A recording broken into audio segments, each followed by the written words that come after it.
Okay, welcome to the Spinoza lecture part 2. In the first lecture, I talked a fair amount about Spinoza's argument, at least the general structure of it, which was designed to show why there could only be one substance and why that one substance is God or nature. Now, there were several questions that were left over from that discussion, not the least of which was, how do we actually relate to God? Do we have free will, and what's our role in the universe, and so on? So to refresh our memories, I think our received view, certainly this is the Cartesian view, is that we have sort of two ways of dividing reality. We have physical things, which I've identified here with the brain on the left, and we have mental things, which I have placed on the right side of the screen and symbolized with the universal cartoon symbol for a thought, namely a light bulb. Ordinarily, we think that mental things cause changes in the physical environment. This gentleman has an idea of maybe raising his hand, and that idea somehow produces an electrical sort of stimulus within the brain, which causes something to fire in his nervous system in a particular way, and then his hand raises.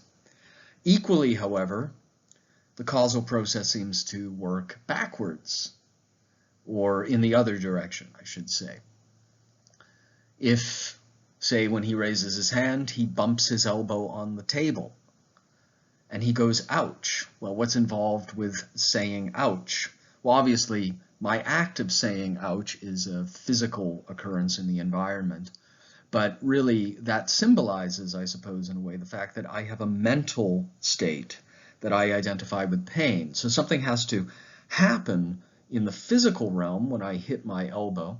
It has to be translated, as it were, into some kind of nervous energy that travels up a nerve, goes into my nervous system, into my brain, and that somehow then is converted, so to speak, into a mental image or thought that says, that's painful.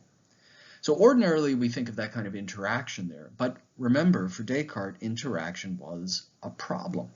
Spinoza seems to have solved this problem, right? Because Spinoza says rather than having two substances causally interact with one another, we will just have one substance. And when we view the substance on the outside, as it were, it appears to us as the attribute of extension. And when we look at it from the inside, as it were, then we have the attribute of thinking. And presumably there's an infinite number of other attributes, but you and I are not clever enough to really know what they are.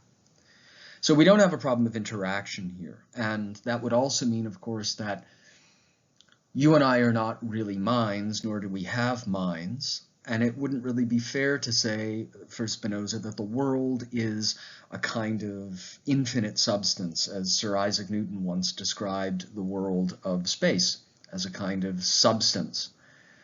But rather, all of these things are just attributes, and particular objects are sort of, modifications of attributes. They are modes in the essence of God, or in the nature of God. Now you might wonder, of course, A, how does that relate to free will, and B, how does that relate to things like good and evil? Well, let's broadly speaking just start with this notion of good and evil.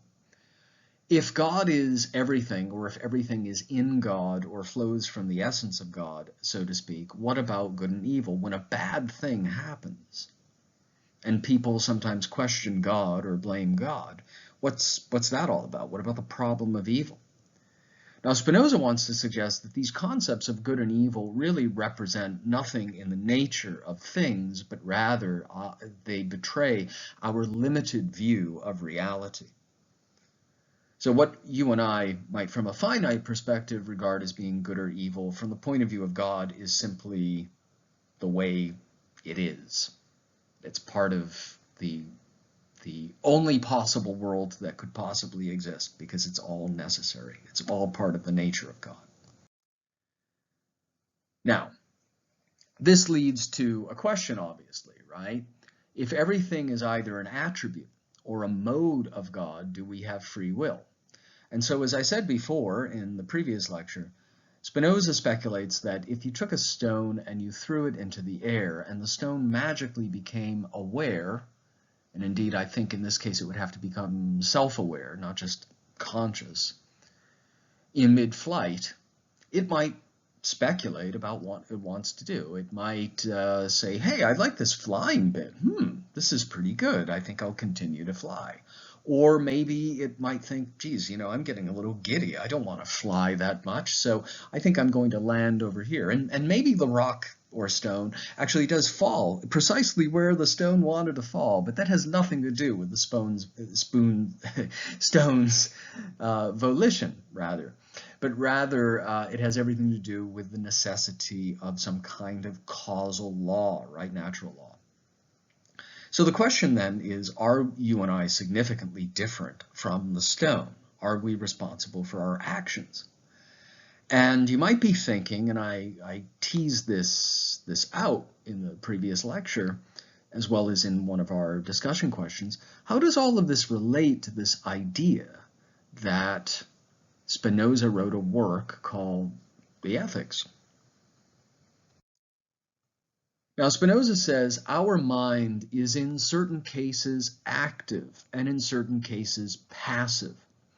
Insofar as it has adequate ideas, it is necessarily active, and insofar as it has inadequate ideas, it is necessarily passive. So I'll give you a couple brief seconds to ponder what you think that might mean. We think of the activity of mind, and we think of the passivity of mind. So here's a way that we can tease this out. So first of all, when we were still working through some early passages in Spinoza, I showed you this picture. And I asked you what's happening with this picture. And a number of you said, well, not much really. I mean, it's not really moving, but it appears to move, okay? And as we know, looks can be deceiving. And I use this as a way of introducing this notion of three kinds of knowledge, which you find in Spinoza. So Spinoza would say, if you and I are looking at these things that appear to move, we're just getting confused sort of data from our senses. This is not really full knowledge. This provides just inadequate ideation. And the order of our ideas here is not really precise. It's not really logical. So this is a bit like, maybe going to a doctor and you understand the effect of something. My back hurts. And you understand that long before you really understand the cause of the back. Maybe it's an injury. Maybe it's, some nerve that's being compressed by something. Maybe it's a tumor. There could be any number of different sorts of explanations for that. So oftentimes in life, we understand the effect before we understand the cause. And that's another way of saying that we don't really understand the effect that well at all. If all you know is you're in pain, to use that example, you don't really know what's causing it. So you don't really have a sufficient explanation for the effect. Equally, when you look at that image that appears to be moving like that, the most that we could really say is that it appears to be moving, but we don't really understand the underlying sort of causal process that's giving rise to that. Now, on the level of reason, of course, this is more of the Cartesian kind of level, right? We have clear and distinct ideas. Those ideas are, adequate. So when we look at the wax and we're not distracted by the surface detail of the wax, like the color and the location and the smell and so on, but we attend to what's essential to the wax, the fact that it's an extended thing, that's adequate. And then finally, we have the intuition, right? This is supposed to give us an immediate understanding, a sort of intuitive grasp of how everything flows from the nature of God, which I certainly don't claim to have. But you could imagine maybe being some kind of Spinozistic sage, and you've ascended to this level of philosophical speculation, and somehow you know that everything that is happening for some kind of reason. And the reason, of course, is all predicated upon what is in God's nature.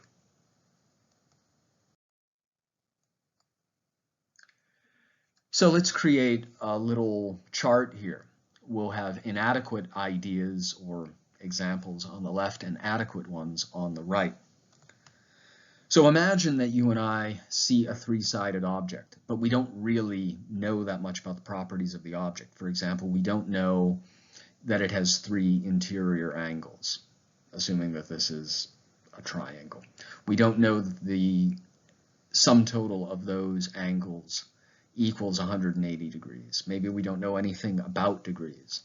So an inadequate idea would be an idea that could maybe grasp, hey, I see a three-sided object, but I don't really understand the triangularity. That's really understanding the essence of something. I mentioned the pain in your back or somewhere else in your body, perhaps. However, experiencing the pain is not the same thing as grasping, as understanding the cause of the pain. That's more adequate. A car accident was someone else's fault. You think, why did that person cut me off? Or why did that have to happen? But from an adequate perspective, think about this from Spinoza's point of view. If everything is in God, and if everything is necessitated, then there really are no accidents.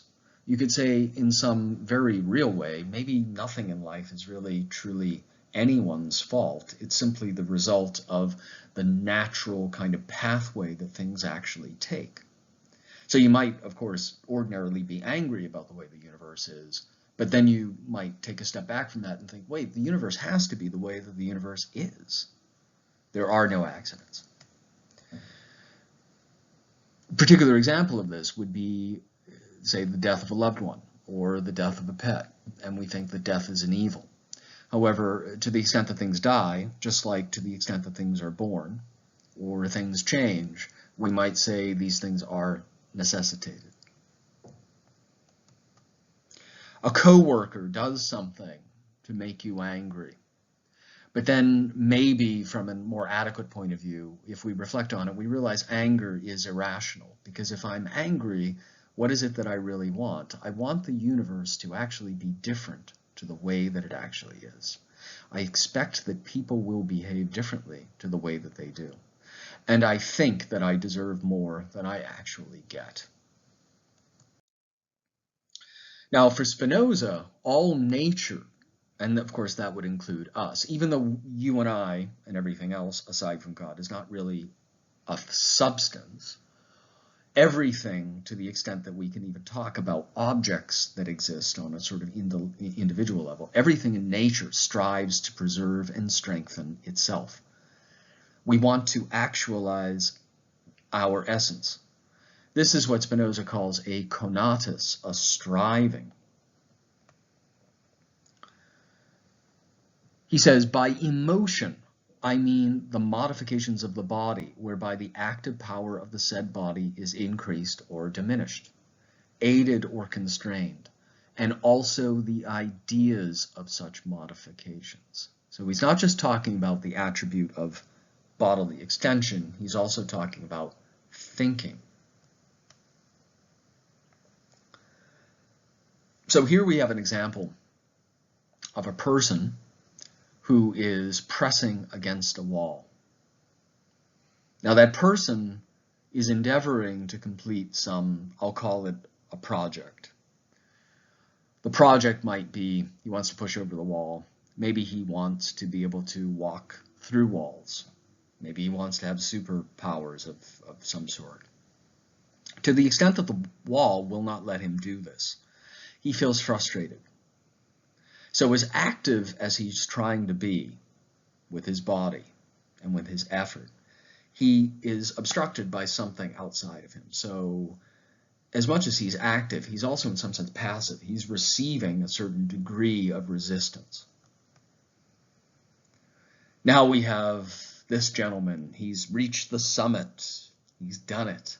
So he feels much more alive, doesn't he, right? There's a certain joie de vivre, a certain joy of living. Now, that doesn't mean that that person can accomplish everything. It just means that the one thing that he most wanted to accomplish, apparently, at that moment, reaching the summit, is something that he was able to do. So he feels quite active, doesn't he? And when we feel active, we feel like we're actualizing our essence. Success is just ahead, right? This, we could imagine this as probably being a mantra in a business school, right? As opposed to this, which when I look at this image of this gentleman going off to work and he's tethered there by the ball, I mean, what does that symbolize? It could mean any number of things. I mean, maybe he's in debt up to his eyeballs and he has to go to work. Maybe he hates his job. He dislikes his boss or his coworkers. And so he's, in some sense, on one level, it seems like he's kind of free because he's able to maybe walk and do certain kinds of things, but those things don't really matter because the things that he presumably most wants are things that prevent him, or he's prevented from actualizing because of this ball and chain. Now, in general, Spinoza would say, when our power is diminished, we feel passive. And when we feel passive, that's precisely when we feel anger and hatred and jealousy and sadness. Or, you know, to take the philosopher Friedrich Nietzsche, this is, you know, a particular example of this same kind of idea. We feel a kind of resentment or ressentiment, as Nietzsche says when he borrows the French word for that. By contrast, when our power is increased, when we reach the summit, when we think, ah, yes, life is going our way, when we win the lottery, we feel joy and pleasure. An emotion which is a passion ceases to be a passion as soon as we form a clear and distinct idea of it. So another word for clear and distinct idea, of course, would be, right, it would be this. It would be adequate.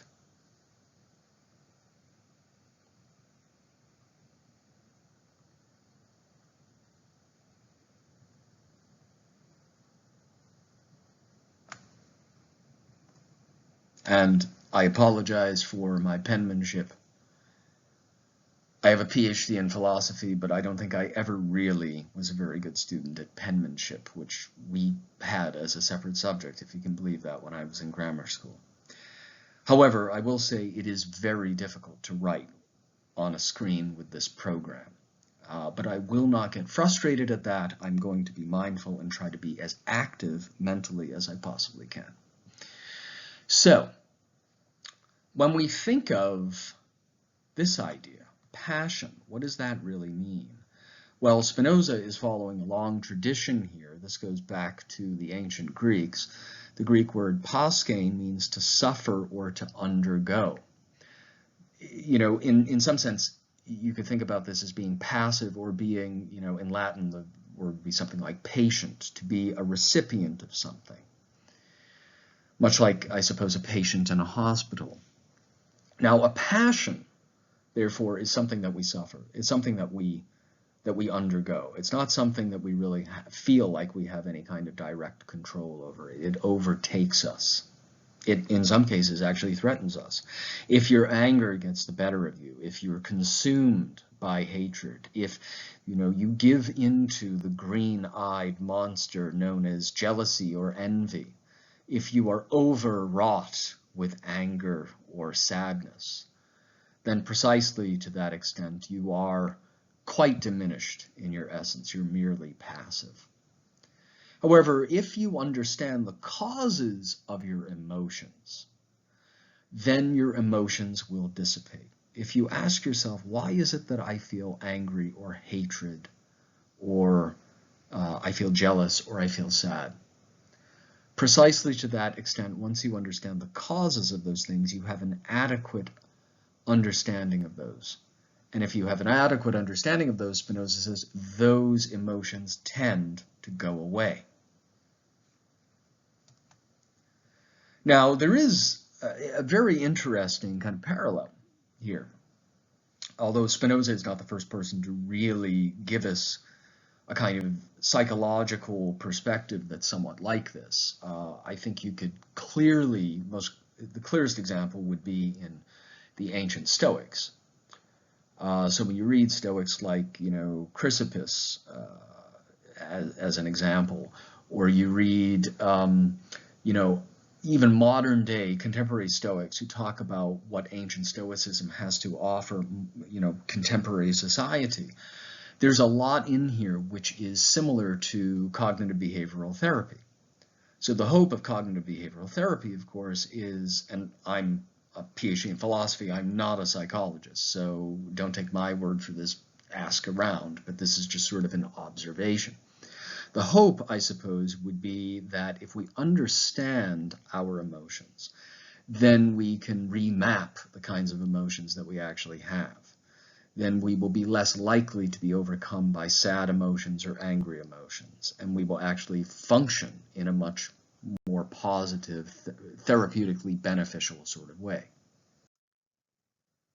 Now, so the upshot of all this is, if we have clear and distinct ideas, then the clear and distinct ideas about our emotions produce for a better emotional life. So in a sense, what Spinoza is giving us here is not a normative ethic. He's not saying, okay, if you come to a fork in the road, and at the fork there's a trolley, and there are 5 people on one track, and there's 1 person on the other track, and the 5 people on that track are really, really bad people, whatever that means, and the 1 person on the other track that's going to be killed is Albert Einstein or Jonas Salk, who's just about to invent the polio vaccine. Do you throw a switch and divert the trolley and kill the 5 people in order to save the 1 person, and so on? He doesn't give us a specific kind of answer to those sorts of problems. However, he does give us a kind of self-help guide in a way. He gives us sort of the beginnings of that. Now, it's important, though, to recognize that Spinoza was a determinist. So that means that everything is still ultimately causally determined. And in that sense, you could say even God is not really free to do X or not X. God is only free in the sense that there's nothing that in God's nature that God hasn't actualized. So God being absolutely infinite in every possible way, there's nothing left for God to perfect or to do. So God is free in the sense that God is completely authentic or completely actualized. But God is not free in the relevant sense that you and I might think about when we think, but should you marry the person or should you not marry the person? Should you turn left or should you turn right? Should you make this decision or that decision? If everything is caused, then it's difficult to see how we actually will be able to make choices that somehow do not follow along a causal process established by God, right?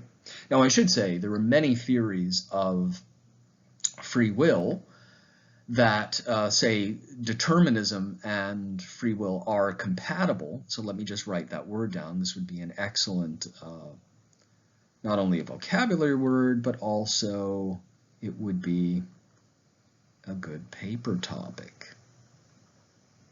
So there is something called compatibilism, sometimes called, oops, I'm losing. Sorry, I can't write very well with this program. The last character there is an M, compatibilism. So compatibilism, sometimes called soft determinism, postulates that even if we are causally determined, we still have some measure of free will. However, it is worth noting that Spinoza himself basically says, well, you don't really have free will. Right? If free will means this libertarian ability to sort of choose different courses of actions and choose different possible futures, there's only one real world and one possible future. So I'm not sure that Spinoza himself can really give us a robust notion of free will, but you might check out compatibilism as a way of looking at that further. So the way that this would work is something like this. If we have all of these causes, and for you and me, the causes are mainly going to be down to genetics and our environmental causes. So it's basically hereditary causes and all the things that we get from our environment. The languages we speak, the people that we sit next to in kindergarten, the people that we date, the culture of our birth, our political systems, our economies, and so on. And so we have those causes, but those causes dictate what we would call a choice at a particular time. So let's say that we imagine two possible futures, one called possible future A, which is, say, being in class today, and possible future B, which is not being in class today. Maybe you go to the beach, maybe you're sleeping. There are different ways of instantiating that. Now, assuming that you actually did make it to class today, even if just in the confines of cyberspace, if everything is causally determined, that would mean that really the possible future called you not being in class today never could have happened. And that's because all of the causes that exist really exist on a kind of straight arrow, right? So we think of like an arrow of time, stretching back from the past into the present into the future, right?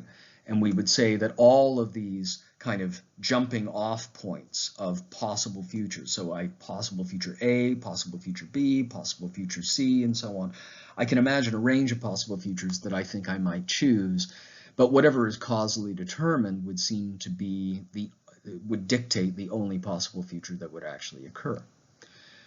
Now, this is obviously a big problem and one that gets us really into the weeds, and it's something that goes beyond Spinoza. However, notice that there's a particular issue here. The particular issue for Spinoza, or one of them at least, is the following. Let's say that you've read Spinoza's Ethics, and now you want to take this to heart and you want to make your life a better life. You want to be more joyous. How do you do that? Do you make a choice?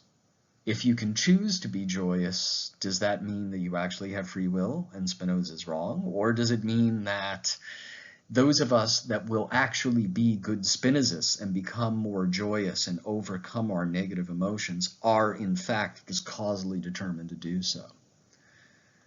So it's a big problem.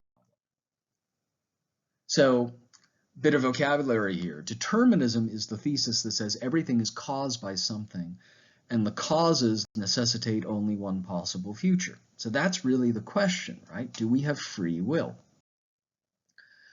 There are obviously, just broadly speaking, forget about Spinoza for a moment, some big concerns here, some reasons for worrying about this. So one thing is moral responsibility disappears. If all of our actions are just as caused as the actions of billiard balls on a pool table, then it would seem like there's really no right or wrong. There's no moral accountability.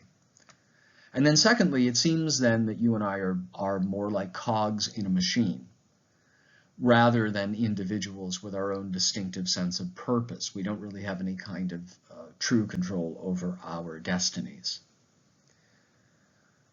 Now, to trace that back to Spinoza, keep in mind, you and I, if Spinoza is right, are not individual substances. We are rather just, at the very least, modifications of attributes in the essence of God. Okay, so that's enough for now. Please email with questions, and I hope this was helpful.